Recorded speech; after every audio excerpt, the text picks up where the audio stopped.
शैविज़्म हम बोलते हैं इसको बिकॉज़ अभी कंटेम्परेरी टाइम्स में हमको लगता है कि कश्मीर में ही इसका प्रैक्टिस हुआ करता था, बट ऐसा है नहीं।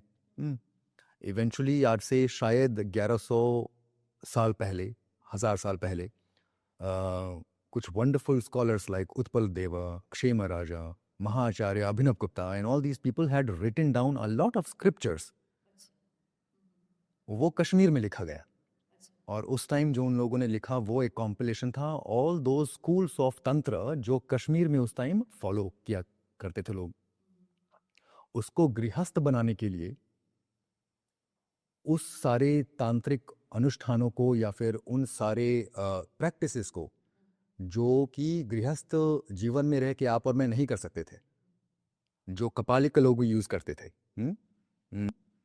या फिर उसके भी ऊपर पहले जो संप्रदाय रहा करते होंगे योगिनियों के स्कूल, तो उसको थोड़ा सा टोन डाउन करने के लिए for somebody like you and I who is still living in the society, उसको कैसे टोन डाउन कर सकते हैं हमारे आपके लिए। तो उन लोगों ने ये काम करने का प्रयास किया और उसके बाद जो इतने सारे ग्रंथ लिखे गए उसके ऊपर आज से 700, 800, 900, 10 अबाउट 1000, 1100 साल पहले तक भी इसको अभी हम समझते हैं कि ये कश्मीरी शैविज़्म के स्क्रिप्चर्स है। उन लोगों ने जिन लोगों ने इन पे सारे इतने ग्रंथ लिखे वो उसको कश्मीरी शैविज़्म नहीं बोलते थे, वो तो उनको त्रिका बोलते हैं या परम मध्वैता बोलते हैं, जो कि आपको नाम से समझ में आता होगा कि it is also a philosophy which is Advaita in nature. Advaita मतलब एक, एक दो नहीं, सिर्फ एक।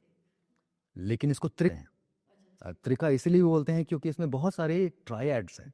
अच्छा। आपको आपने भी पढ़ा होगा, आपने अभी अभी स्टार्ट भी किया था इसी बात से भी कि आजकल हम लोग गूगल कर लेते हैं और हमें पता चल जाता है कि कश्मीरी शैविज़्म का मोटा मोटा क्या है। तो आप वहाँ गूगल भी करेंगी तो आपको ये ट्रायड मिलेगा, शिव शक्ति और जीव, शिव शक्ति और नर। इन तीनों में हम इस पूरे के पूरे फिलॉसफी को या फिर ज्ञान तंत्र को ट्राइफरकेट करके समझने का प्रयास करते हैं कि अगर ये पूरी की पूरी सृष्टि बनी है तो उसका मेन जो तत्व है वो क्या है।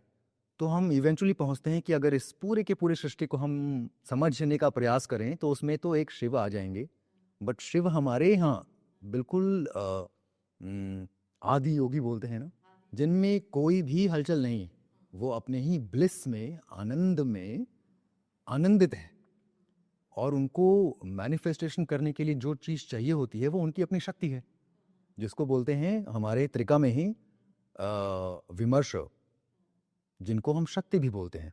तो उन शक्ति के वजह से जो शिव में मैनिफेस्टेशन होता है, बाकी जितना भी मैनिफेस्टेशन हो रहा है उन सबको हम जीव की कैटेगरी में रख लेते हैं। आप भी, मैं भी, सब कुछ भी जीव है।